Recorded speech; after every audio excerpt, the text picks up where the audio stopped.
What exactly is this luxury tourism development?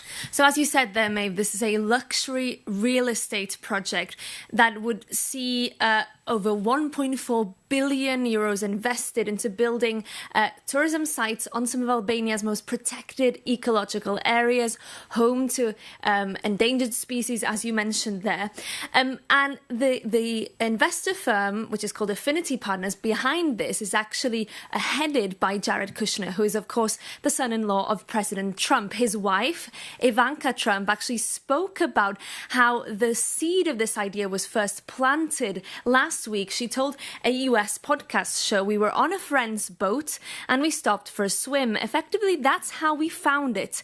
We swam to the island, we went on a hike barefoot all the way to the top, and we were just captivated," she said. She's referring there to Sazan Islands, one of the sites of this development project. And it's in the Adriatic coast off Albania, a sea off Albania's coast. And essentially, this has really touched on a nerve in the Albanian national conscience because of the ecologically protected nature of these sites, but also because there's a fear that this is about cultural identity, about national sovereignty, that billionaires can essentially snap up parts of the Albanian coast. And that's why, Maeve, we've seen these really fierce protests now in their second week. And of course, Brussels has weighed in. How's the European Commission been reacting to all this? Well, yes, they weighed in yesterday. I asked a question to the European Commission. I asked if they were assessing these plans' compatibility with EU environmental rules, because remember, Albania is a candidate country. It's considered a front-runner, second in line after Montenegro to join the bloc.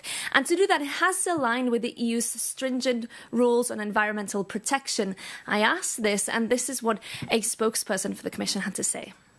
We have already expressed concerns to the Minister of the Environment about the potential shortcomings of this project. Finally, let me stress that Albania should refrain from action that could undermine the fulfillment of the closing benchmark, and we expect the Albanian authorities to act without delay.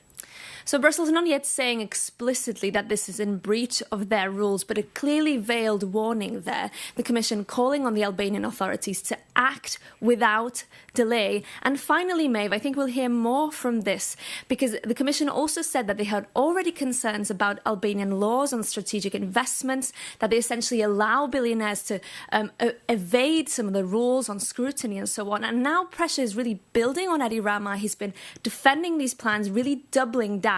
But as these protests continue, and with concerns clearly being expressed from Brussels, I think there's going to be increasing pressure on him.